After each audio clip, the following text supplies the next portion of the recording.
जय हिंद दोस्तों, जय हिंद बच्चों। ज्योग्राफी की क्लास में स्वागत है आपका। आपकी सेकंड बुक चल रही है ज्योग्राफी में और उसका सेकंड लास्ट चैप्टर आज हम शुरू करने जा रहे हैं और वो है 8वां चैप्टर। और चैप्टर का नाम है अंतर्राष्ट्रीय व्यापार। अंतर्राष्ट्रीय व्यापार की जो बेसिक बातें हैं वो हम फर्स्ट बुक के अंदर पढ़ चुके हैं। क्या होता है, क्या इसके प्रकार है, कौन से कारक इनको प्रभावित करते हैं, कुछ व्यापारिक जो संगठन हैं उनके ऊपर भी बात कर चुके हैं। आज के इस चैप्टर के अंदर हम इस व्यापार की बातें सिर्फ और सिर्फ भारत के संदर्भ के अंदर जानेंगे और 2 वीडियो क्लास में, वो भी कोई बहुत बड़ी क्लासेस नहीं होगी, 2 क्लासेस के अंदर इस छोटे से चैप्टर को हम अच्छे से एक एक चीज समझते हुए क्लियर है वो कर लेंगे।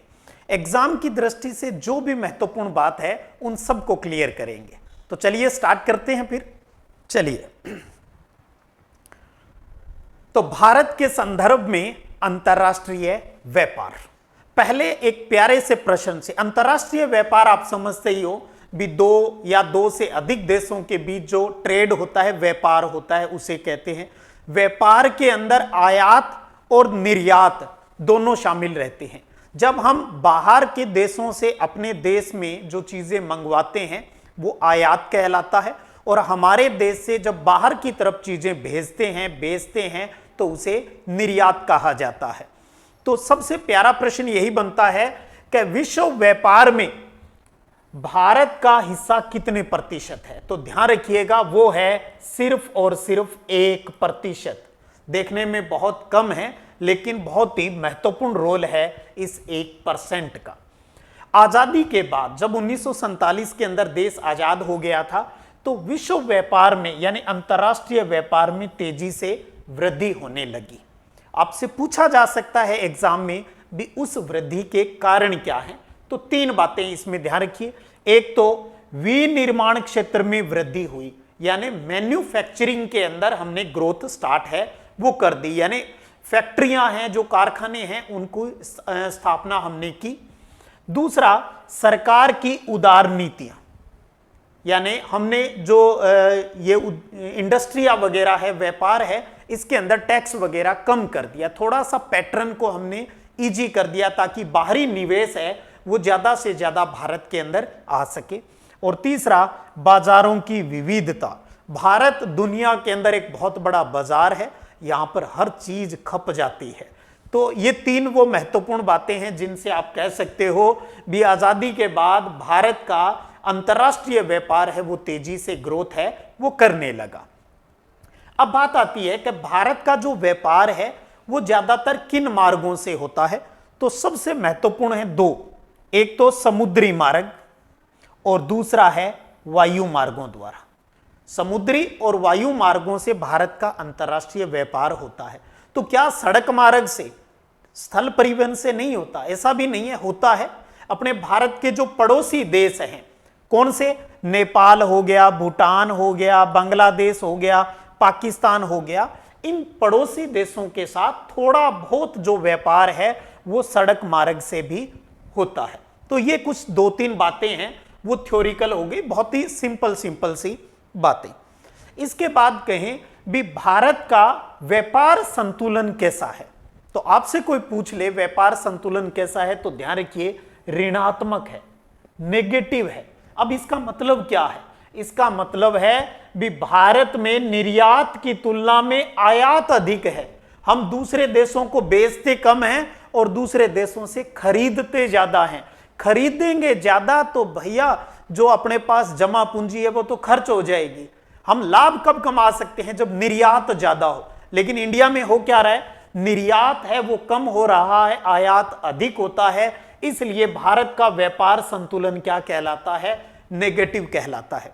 अब एक टेबल जो आपके सिलेबस के अंदर दी गई है, एक तो सबसे पहले बता दूं, हम जिस भी टेबल की बात करेंगे ना उसको याद नहीं करना है, ये सिर्फ समझने के लिए है।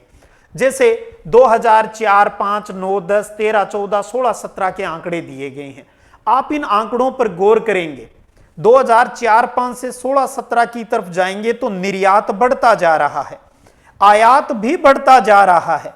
लेकिन इस प्रकार से हॉरिजेंटल अगर आप तुलना करेंगे, जैसे 16-17 की बात करूं तो 18-52-340 ये निर्यात है और 25-77-422 ये क्या है, आयात। तो आयात ज्यादा हो रहा है, दोनों का डिफरेंस निकालेंगे तो क्या आएगा, नेगेटिव में। तो इसका मतलब नेगेटिव लगा हुआ है किसी चीज के आगे तो आप सीधा सा समझ लीजिए भी उस देश के अंदर आयात अधिक हो रहा है और निर्यात है वो कम हो रहा है। तो ये टेबल आपको व्यापार संतुलन को समझा रही है, सिर्फ समझने के लिए है, याद करने के लिए इसमें कुछ नहीं है। फिर आता है कि भारत सबसे ज्यादा व्यापार किस एरिया के साथ करता है। तो महाद्वीपों के हिसाब से अगर बात करें तो भारत सबसे ज्यादा एशिया के देशों के साथ व्यापार है वो करता है। भारत भी चाहता है भी अंतर्राष्ट्रीय व्यापार में उसकी ग्रोथ है वो बढ़ती जाए, 1% है, इसको हम दुगनी करना चाहते हैं। तो अंतर्राष्ट्रीय व्यापार को दुगना करने के लिए भारत सरकार द्वारा अपनाए गए उपाय कौन से हैं, या फिर हमसे पूछा जा सकता है भी भारत को कौन से उपाय अपनाना चाहिए जिससे कि अंतर्राष्ट्रीय व्यापार उसका दुगना हो जाए। तो उसमें हम कुछ उपाय की बात कर लें। मैंने किताब से हटके इजी लैंग्वेज में यहां कोशिश है वो की है। पहला, एक तो है विदेशी निवेश को आकर्षित करना चाहिए, विदेशी कंपनियों को ज्यादा से ज्यादा भारत में इन्वेस्ट करने के लिए प्रयास है वो करना चाहिए। दूसरा, भारत को निर्यात को प्रोत्साहित करना चाहिए, ज्यादा से ज्यादा बेचेंगे तभी तो इनकम हो पाएगी। तीसरा, व्यापार में विविधता लानी होगी, अलग अलग सभी प्रकार की चीजों का हमें व्यापार है वो करना चाहिए। और चौथा है व्यापार असंतुलन को ठीक करना चाहिए, यानी जहां आयात अधिक हो रहा है वहां हमें निर्यात को अधिक करने की आवश्यकता है। तो आप ये 4 सिंपल से महत्वपूर्ण पॉइंट है वो कर सकते हो। ये उपाय है भारत के लिए, भारत के संदर्भ में, ताकि अंतर्राष्ट्रीय व्यापार उसका दुगना हो जाए। चलिए आगे बढ़ें। अब हम व्यापार के अंदर निर्यात और आयात को लेकर छोटे प्रश्न के रूप में तैयार करेंगे। यहां अब मैं जो बात करूंगा वो एक प्रश्न बता देता हूं पहले। कई बार बोर्ड परीक्षा में ऐसे प्रश्न आ जाते हैं कि भारत के निर्यात संगठन के बदलते प्रारूप पर टिप्पणी लिखिए या आप समझा दीजिए। ज्यादा से ज्यादा ये 1.5 या 2 नंबर का प्रश्न एग्जाम में पूछा जाएगा। अब इसके लिए आपकी खूब सारी बातें, इस प्रकार की जो टेबल हैं, 2-2 टेबल जो सारणी है वो दी गई है, ये सिर्फ समझने के लिए है। यहां आप गौर करेंगे, मैंने 4-5 पॉइंट लिखे हैं, बस इस प्रकार से एग्जाम में थ्योरिकल प्रश्न आ जाए तो आपको इस तरीके से लिखना है। यहां जो टेबल दी गई है आपके समझने के लिए पाठ्य पुस्तक में, तो आप देखेंगे 2-2 सालों की तुलना की गई है, 2009-10 और 10-11 इन दोनों के बीच, 2015-16 और 16-17 के बीच। तो 2 सालों का कंपैरिजन बताया गया है बहुत सी वस्तुओं को लेकर भी निर्यात हम कितना किया। फिर आप जब इसकी पाठ्य पुस्तक से थ्योरी पढ़ेंगे और इस टेबल के साथ मिलान करेंगे तो कंफ्यूजन की स्थिति में आ सकते हो। कहीं आपको कमी दिखेगी, वहां वृद्धि की बात है, वो एक थोड़ा सा कंट्रोवर्सी है क्योंकि टेबलें बदलती गई लेकिन अंदर की थ्योरी है उसको संशोधित करना भूलते गए। कोई बात नहीं, हमें उस चीजों में नहीं उलझना है। मैं सीधा सा कहूं, ये प्रश्न आए तो आपको उत्तर सिंपल भाषा में और बढ़िया तरीके से कैसे लिखना है वो समझिएगा। एक तो है आर्थिक सर्वेक्षण 2016-17, जो इकोनॉमिक सर्वे की रिपोर्ट आती है हर साल। यहां हमारे सिलेबस में जो आंकड़े दिए गए हैं वो 2016-17 वाले हैं, इनके आधार पर हम बात करेंगे। वैसे हर वित्तीय वर्ष के अंदर ये रिपोर्ट आती है। इसके अनुसार कृषि और कृषि उत्पादों का हिस्सा घटा है। आप देखेंगे पहला ही पॉइंट है कृषि और समवर्गीय उत्पाद। 2009-10 और 10-11 की बात करें तो 10 से 9.9 हुआ, घटा। फिर बीच के आंकड़े नहीं है। फिर 15-16 में 12.6 से 12.3 हो गया। तो आप खुद देख लें, 12.6 से 12.3 हो गया तो क्या हुआ, कुछ कमी हुई। बस वही बात हमने यहां लिखी है, आपको टेबल नहीं याद करनी है। तो आर्थिक सर्वे 2016-17 के अनुसार कृषि और कृषि पर आधारित जो प्रोडक्ट है उसका हिस्सा घटा है। उसके बाद में पेट्रोलियम और इसके उत्पादों का, पेट्रोलियम और पेट्रोलियम से बने हुए उत्पादों का जो निर्यात है वो भी घटा है। गौर करें, यहां पर ये लास्ट में पेट्रोलियम और अपरिष्कृत उत्पाद पहले 9-10 और 10-11 में 16.2 से 16.8 हुआ, बढ़ा था, लेकिन 15-16 और 16-17 की तुलना करें तो क्या हुआ है, घटा है। तो इसलिए हमने यहां लिखा है कृषि और कृषि उत्पाद भी घटा है निर्यात के अंदर, और पेट्रोलियम और इसके उत्पादों का निर्यात भी घटा है आर्थिक सर्वे 2016-17 के अनुसार। उसके बाद में परंपरागत जो कृषि उत्पाद है हमारे पारंपरिक जो चल रहे हैं, जैसे कॉफी, काजू और दालों के निर्यात में भी कमी आई है। कुछ एग्रीकल्चर की बात जोड़ देते हैं, लेकिन नई चीजों की ग्रोथ हुई है, जैसे फूल, फल, समुद्री उत्पाद और चीनी के निर्यात के अंदर वृद्धि हुई है। ऑल ओवर कृषि और कृषि उत्पाद घटा है, लेकिन उसमें भी हम देखेंगे परंपरागत कृषि उत्पादों में कमी आई है निर्यात में। वहीं जो लेटेस्ट फूल है, फल है, समुद्री उत्पाद है, इनके प्रोडक्शन के मतलब जो निर्यात के अंदर क्या हुई है, ग्रोथ हुई है। और इसके अलावा एक बात आप और ध्यान रख सकते हो इस प्रकार के प्रश्नों में भी, भारत में विनिर्मित वस्तुओं का निर्यात, विनिर्मित यानी जो मैन्युफैक्चरिंग जो चीजें हैं उनका निर्यात सर्वाधिक होता है। तो ध्यान रखिए, भारत सबसे अधिक निर्यात 73.6%, सभी का कंपैरिजन करके देखें तो सबसे अधिक निर्यात है वो मैन्युफैक्चरिंग चीजों का करता है। फैक्ट्रियों के अंदर बनी हुई जो चीजें हैं उनका प्रोडक्शन है, वो जो निर्यात है वो सबसे अधिक करता है। तो इस प्रकार से ये पूर्ण है। 2 नंबर तक का प्रश्न आ जाए या 3 का भी आ जाए, कोई फर्क नहीं पड़ता। 3 का आ जाए तो पहले आप अंतर्राष्ट्रीय व्यापार किसे कहते हैं, आयात किसे कहते हैं, निर्यात किसे कहते हैं, और व्यापार संतुलन वाली बात लिख देना। और उसके बाद में ये 1.5 या 2 नंबर का आए तो बस इन 5 पॉइंटों में से कोई 4 पॉइंट आप वहां पर लिख दीजिएगा। मैं चाहता हूं चीज भी समझ में आ जाए और साथ में उत्तर कैसे लिखना है ये चीज भी मेरे बच्चों के क्लियर हो जाए। तो निर्यात की बात होगी। अब सेम इसी प्रकार की बातें हम आयात को लेकर, यानी दूसरे देशों से जो चीजें मंगवाते हैं, किसको ज्यादा मंगवाते हैं, क्या फर्क आया है व्यापार संतुलन में, उसकी बातें करें। तो आयात संगठन के बदलते प्रारूप को संक्षेप में समझाइए। तो पहला पॉइंट वही हो गया, हरित क्रांति के बाद 1970 के जो दौर था, दशक था, उसके अंदर हमने हरित क्रांति अपनाई। उसके बाद खाद्यान्नों के आयात में कमी होती गई। पहले हम खाद्यान्नों के लिए गेहूं, चावल, इसके लिए दूसरे देशों पर डिपेंड करते थे, लेकिन हरित क्रांति के बाद हम खाद्यान्न के क्षेत्र में आत्मनिर्भर हो गए, इसलिए हमने आयात के अंदर क्या हो गई, कमी भी। अब हमें ज्यादा मंगवाने की जरूरत नहीं पड़ती। दूसरा महत्वपूर्ण पॉइंट, पेट्रोलियम और इसके उत्पादों के आयात में तीव्र वृद्धि हुई है। पेट्रोलियम और पेट्रोलियम से बनी हुई जो चीजें हैं उसके आयात में तेजी से वृद्धि हुई है। वहीं हमने निर्यात सबसे ज्यादा किसका, मैन्युफैक्चरिंग चीजों का, जबकि आयात सबसे ज्यादा किसका कर रहे हैं, पेट्रोलियम और इससे बनी हुई चीजों का आयात भारत सबसे ज्यादा कर रहा है।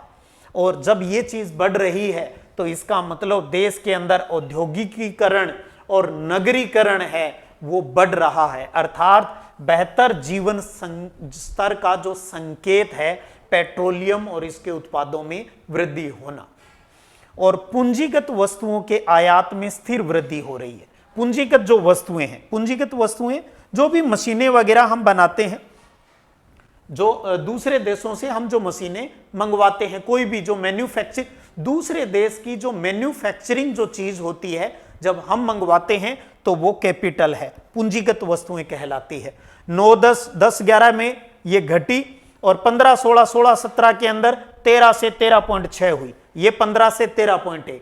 तो अब लेटेस्ट देखें तो यहां पर लगभग क्या है, स्थिर सी जो ग्रोथ तो हो रही है लेकिन लगभग क्या है, स्थिर है। या सिर्फ आप ये भी कह सकते हो भी पूंजीगत वस्तुओं के आयात में वृद्धि हो रही है।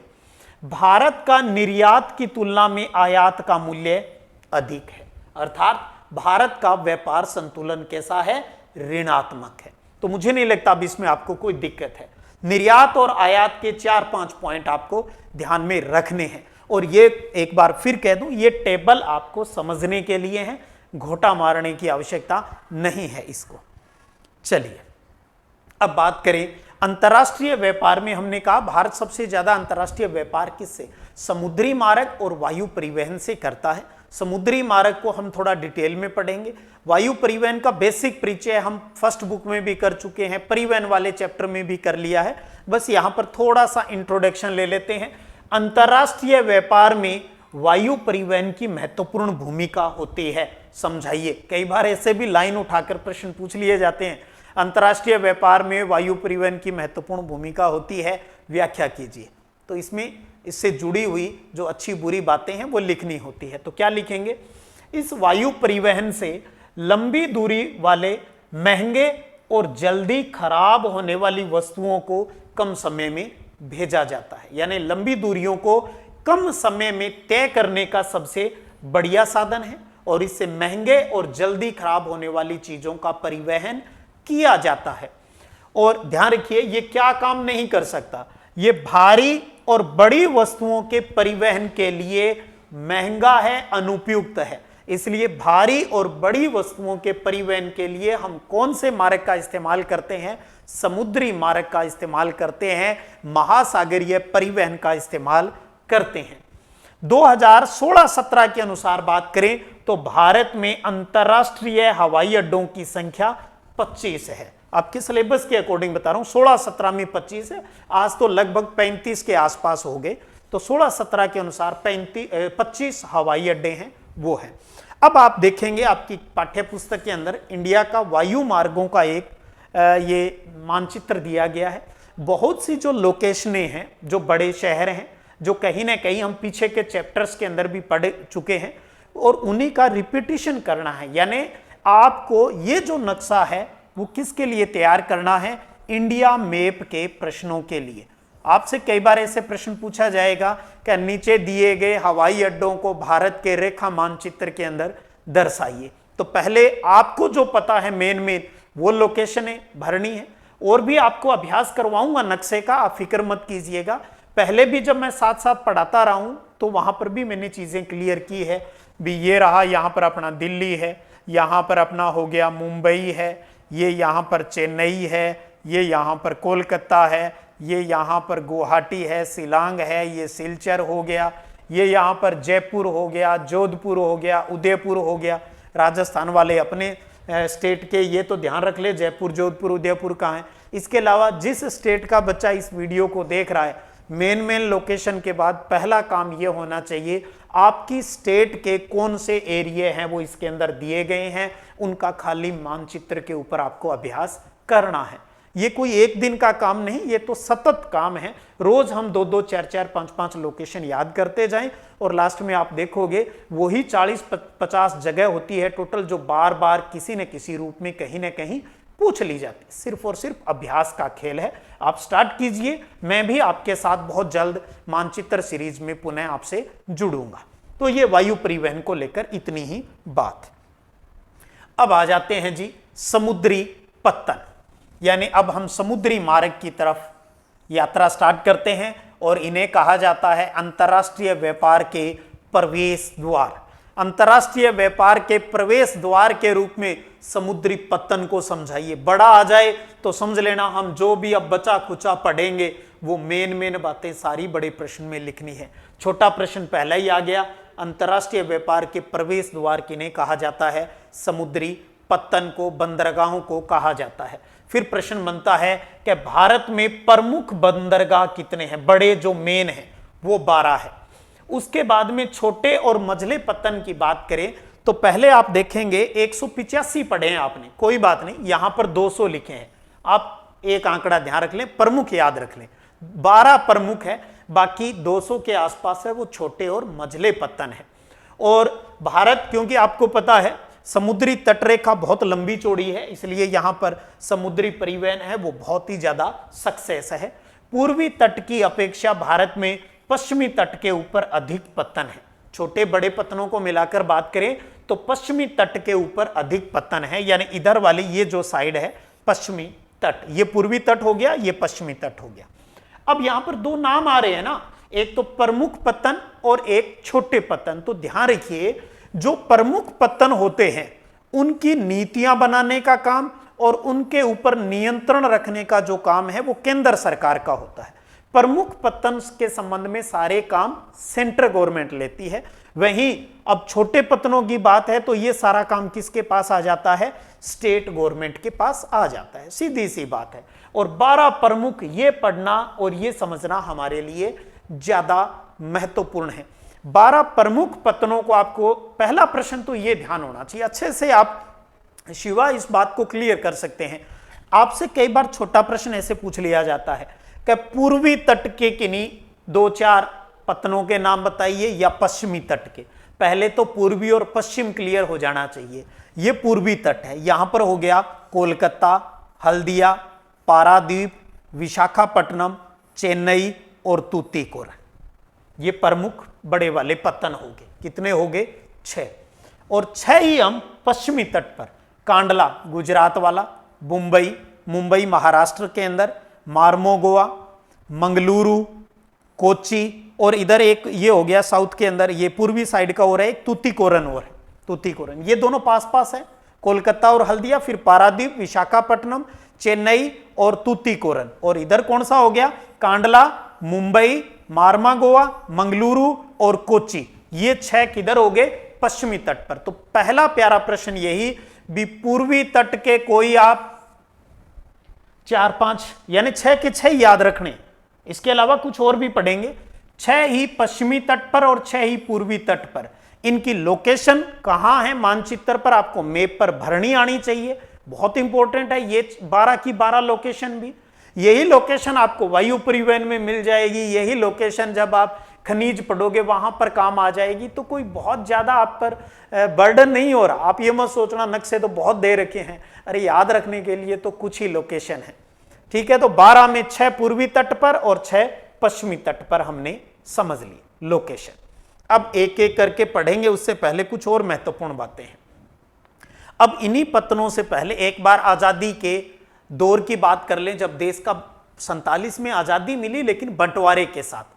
भारत यानी हिंदुस्तान भारत और पाकिस्तान में बंट गया, और पाकिस्तान के भी 2 हिस्से थे, एक तरफ पश्चिमी पाकिस्तान और भारत के दूसरी साइड में पूर्वी पाकिस्तान था। और पूर्वी पाकिस्तान ही बाद में 1971 में जाकर एक नया देश बन गया था, बांग्लादेश। तो एक प्यारा सा प्रश्न बनता है पत्तनों को लेकर कि देश के विभाजन से 2 महत्वपूर्ण पत्तन भारत से अलग हो गए थे, उनके नाम बताइए। तो एक तो है कराची पत्तन, जो कहां चला गया? पाकिस्तान में, उस टाइम के पश्चिमी पाकिस्तान में। और दूसरा चटगांव पत्तन, जो कि उस टाइम के पूर्वी पाकिस्तान में, आज के हिसाब से बात करें तो बांग्लादेश में। तो कराची पत्तन और चटगांव पत्तन बहुत महत्वपूर्ण पत्तन थे पूर्वी और पश्चिमी साइड में। कराची पश्चिमी साइड में और चटगांव है वो पूर्वी साइड में था। लेकिन बंटवारे के बाद ये कहां चले गए? पाकिस्तान और बांग्लादेश में। अब जैसे ही देश आजाद हुआ तो हमें हमारे व्यापार को भी आगे बढ़ाना था और इन दोनों पत्तनों की भरपाई भी करनी थी। तो भारत सरकार ने फिर क्या किया? इस कराची के पत्तन की भरपाई के लिए पश्चिम में हमने गुजरात राज्य के अंदर कांडला पत्तन विकसित कर लिया। तो कराची पत्तन का भरपाई हमने कौन से बंदरगाह से कर ली? एक नया बंदरगाह विकसित कर लिया कांडला गुजरात के अंदर। इसी प्रकार से चटगांव जो बांग्लादेश में चला गया था, उस पत्तन की भरपाई के लिए हमने पूर्वी साइड में हुगली नदी के पर हमने एक नया पत्तन विकसित कर लिया, हल्दिया पत्तन। हल्दिया पत्तन जिसे डायमंड हार्बर भी कहा जाता है। हल्दिया पत्तन को, जो कोलकाता के पास है, हल्दिया पत्तन डायमंड हार्बर को विकसित कर लिया। तो कराची पत्तन की भरपाई हमने आजादी के बाद कांडला पत्तन से कर ली, और चटगांव पत्तन की जो भरपाई है वो कौन से कर ली? हल्दिया पत्तन, या फिर आप कह सकते हो डायमंड हार्बर पत्तन से कर ली।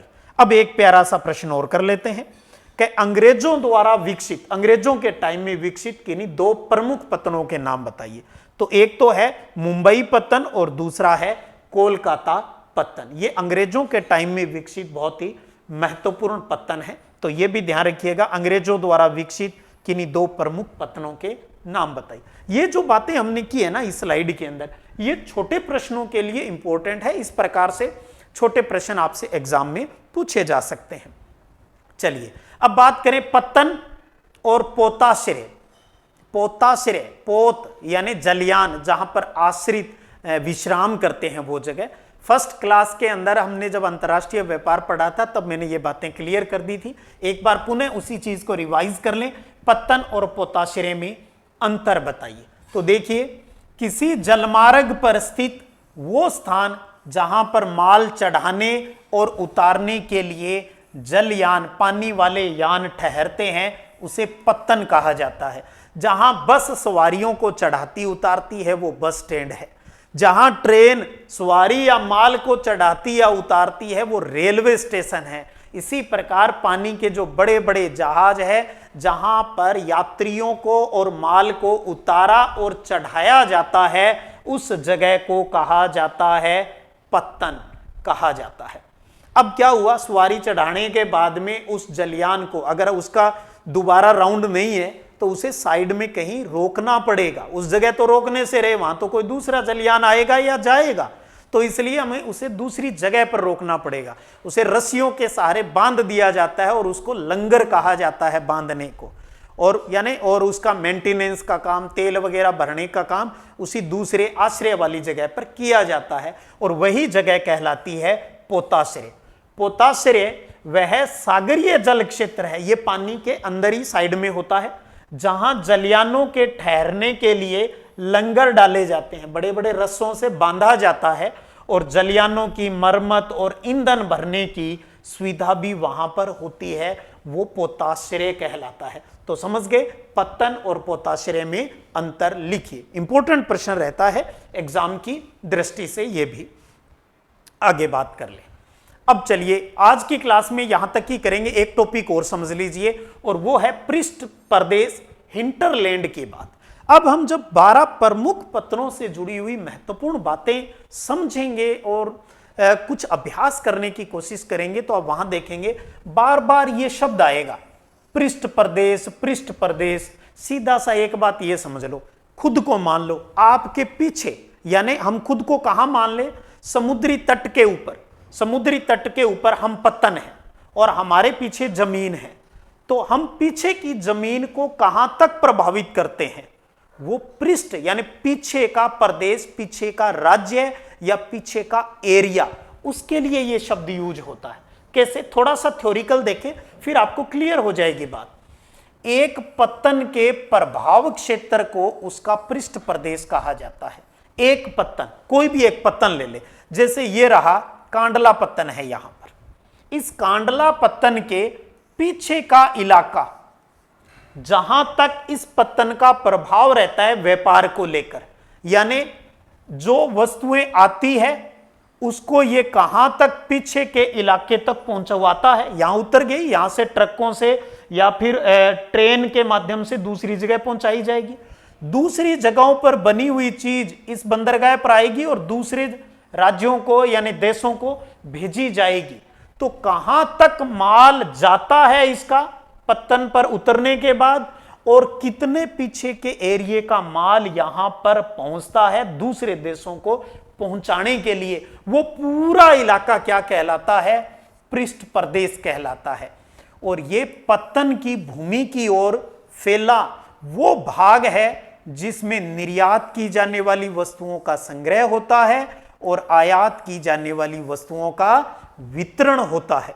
अब इसका कोई स्पष्ट सीमांकन नहीं कर सकते भी इस पत्तन का यहां तक का माल ही आ सकता है, ऐसा नहीं है। इसलिए हम कहते हैं कि इसकी सीमाओं का निर्धारण यानी पत्तन के पृष्ठ प्रदेशों की सीमाओं का निर्धारण मुश्किल होता है, क्योंकि ये क्षेत्र पर स्थिर नहीं होता, ये कोई फिक्स एरिया नहीं है।